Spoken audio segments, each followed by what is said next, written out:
मागच्या 50 वर्षांचा पश्चिम बंगालचा इतिहास बघितला तर डाव्या पक्षांनी मोठ्या प्रमाणावर 34 वर्ष आणि त्यानंतर ममता बॅनर्जींनी 15 वर्ष राज्य केलं। या काळात बांगलादेशचा अक्षरशः विळखा या राज्याला पडलेला आहे। राष्ट्रीय सुरक्षेच्या दृष्टीने अत्यंत धोकादायक असं हे राज्य झालेलं आहे।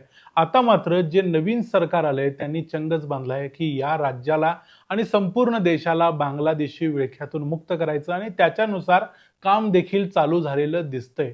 45 दिवसात बॉर्डर्सला जे काही फेन्सिंगसाठी जमीन लागणार आहे ती ट्रान्सफर करणार असं त्यांनी सांगितलं होतं। त्यातली आता जमीन कितीतरी ट्रान्सफर केलेली आहे। दुसरीकडे असं झालंय की बंगालमध्ये आता CAA म्हणजे सिटिझनशिप अमेंडमेंट ऍक्ट लागू केला जाईल असं सुवेंदू अधिकारींनी सांगितलं। याच्याशिवाय त्यांनी सांगितलं की पश्चिम बंगालमध्ये डिटेक्ट डिलीट डिपोर्ट ही पॉलिसी जी आसाम मधली पॉलिसी आहे ती लागू केली जाईल आणि जे बांगलादेशी घुसलेले आहेत त्यांना त्यांच्या घरी पाठवलं जाईल।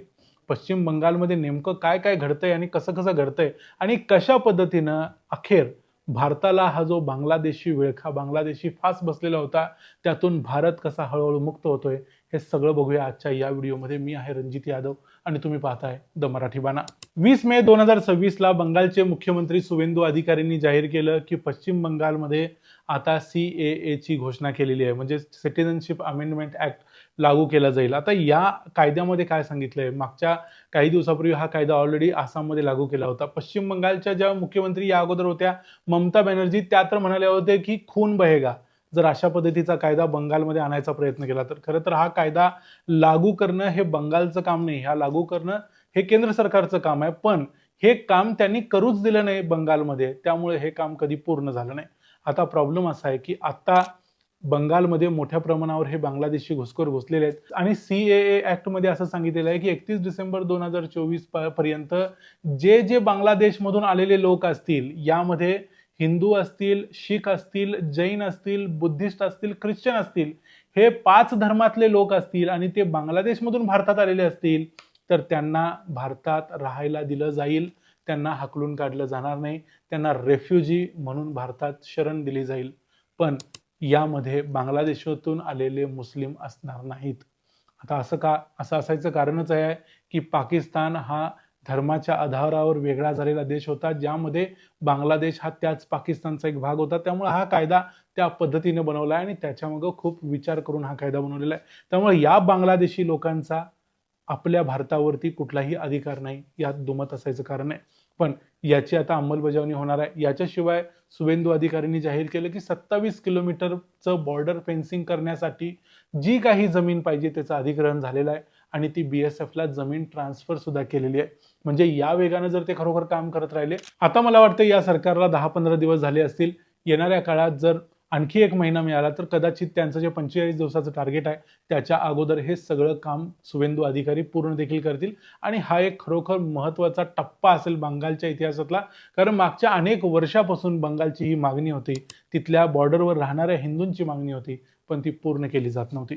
सुवेंदू अधिकाऱ्यांनी आणखी एक महत्त्वाची गोष्ट जाहीर केली ती म्हणजे आसाम मॉडेल प्रमाणे आता बंगालमध्ये देखील डिटेक्ट डिलीट आणि डिपोर्ट ही पॉलिसी राबवली जाईल। आता ही स्कीम काय आहे थोडक्यात सांगतो।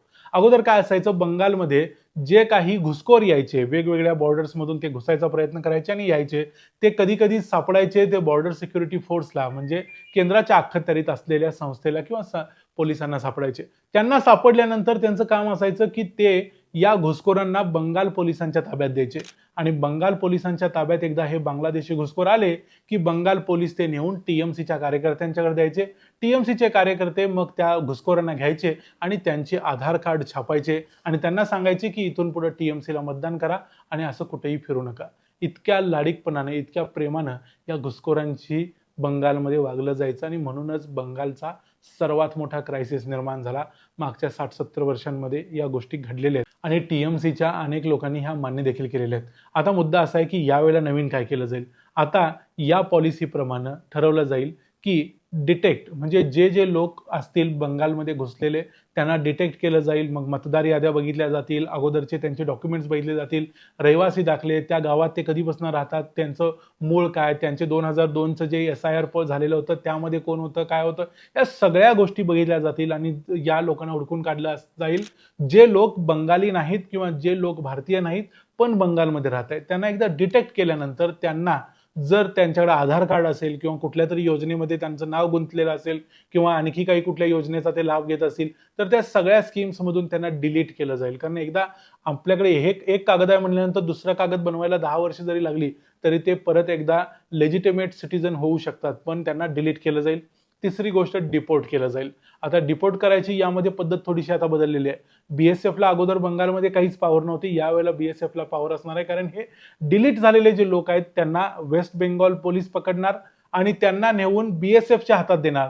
बीएसएफ या लोकांना आपल्या ताब्यात ठेवणार आणि बांगलादेश बॉर्डर गार्ड्स जे आहेत त्यांच्या ताब्यात देणार. एक तर मग याला प्रॉपर डिपोर्टेशन केलं जाईल, नाहीतर आसाममध्ये हिमंता बिस्वा शर्मा जे करतायत, ज्याला पुश इन असं म्हटलं जातं, बॉर्डरवर न्यायचे आणि ढकलून द्यायचे, असाच प्रकार आता बंगालमध्ये देखील केला जाईल असं शुभेंदू अधिकारींनी सांगितलंय.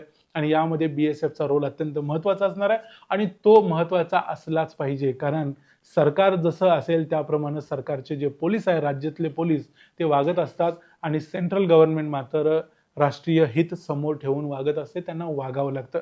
आणि त्यामुळं बीएसएफचा रोल आता इथून पुढे या पुश इन मध्ये किंवा डिपोर्टेशन मध्ये महत्वाचा असणार आहे. आता आसाममध्ये जेव्हापासून हिमंता बिस्वा शर्मा आहेत तेव्हापासून त्यांनी मोठ्या प्रमाणावरती अशा प्रकारचे डिपोर्टेशन केलेले आहेत, पुश इन केलेले आहेत. जवळजवळ 2-2.5 हजार लोकांना त्यांनी डायरेक्ट बॉर्डरमधून घुसवून घालवलेलं आहे. या सगळ्या गोष्टींच्यामुळे बांगलादेश आणि आसाम यांच्यामध्ये वाद होत असतात आणि खरं तर आसामची बॉर्डर काही खूप जास्त प्रमाणात बांगलादेशला लागलेली नाही, पण तरी देखील ते करतायत. दुसऱ्या बाजूला बंगालचं म्हणाल तर बंगालची जे भारत आणि बांगलादेश या दोन देशांच्या मध्ये जी बॉर्डर आहे ती जवळजवळ 4000 किलोमीटरची आहे आणि त्यातली नुसत्या एका बंगाल राज्याबरोबर असलेली बॉर्डर 2216 किलोमीटर आहे. एवढ्या मोठ्या बॉर्डर मधून किती बांगलादेशी घुसत असतील आणि यांना बाहेर काढायचं काम हे आताच्या नवीन सरकारकडे असणार आहे. आता याच्यामध्ये आणखी एक महत्वाची गोष्ट झाली ती म्हणजे सिलिगुडी कॉरिडॉर, ज्याच्यावरती चीनची नजर आहे, ज्याच्यावर बांगलादेशची नजर आहे. बांगलादेशचा तो मोहम्मद युनूस तिथं गेलेला होता आणि तिथं जाऊन त्यानं चीनमध्ये सांगितलं होतं की 7 सिस्टर्स आता तुमच्या हातात येऊ शकतात वगैरे वगैरे.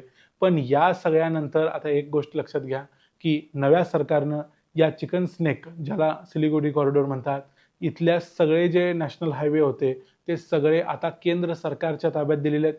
याच्याशिवाय सिलिगुडी कॉरिडॉरमध्ये अगोदर 3 मिलिटरी बेस होते, तिथं आता आणखी एक नवीन मिलिटरी बेस भारत बांधणार आहे. त्यामुळे सिलिगुडी कॉरिडॉरमध्ये बांगलादेश, चीन या दोन्ही देशांच्यावर, त्याशिवाय म्यानमार, या सगळ्या देशांच्यावर नजर ठेवता येईल आणि ऐन वेळेला युद्ध परिस्थिती जर कधी निर्माण झालीच तर त्यावेळेला लढता येईल अशा पद्धतीचं सैन्यबळ असणार आहे. त्यामुळे सिलिगुडी कॉरिडॉर तोडून भारतापासून वेगळा करून जे काही भारताचे तुकडे पाडायचं स्वप्न काही लोक बघतायत, शर्जील इमाम वगैरे जे भारतातले पुरोगाम्यांचे लाडके आहेत, त्यांचं स्वप्न कधीही पूर्ण होणार नाही. कारण आता बंगालमधलं सरकार बदलल्यानंतर या संपूर्ण भागाचं जे गणित आहे, जिओ पॉलिटिक्स आहे, ते पूर्णपणे बदललेलं आहे. आता तिथं ममता बॅनर्जी नाहीत आणि ममता बॅनर्जी कदाचित परत कधीच असणार नाहीत. या व्हिडिओमध्ये इथंच थांबूया. या संपूर्ण गोष्टींच्या बद्दल, ज्या पद्धतीनं शुभेंदू अधिकारी काम करतायत त्याबद्दल तुमचं काय मत आहे ते आम्हाला कमेंट्समध्ये जरूर सांगा. व्हिडिओ आवडला असेल तर व्हिडिओला लाईक करा, चॅनलला सबस्क्राईब करा. पुन्हा भेटू पुढच्या व्हिडिओमध्ये. तोपर्यंत पाहत राहा द मराठी बाणा. जय हिंद, जय महाराष्ट्र.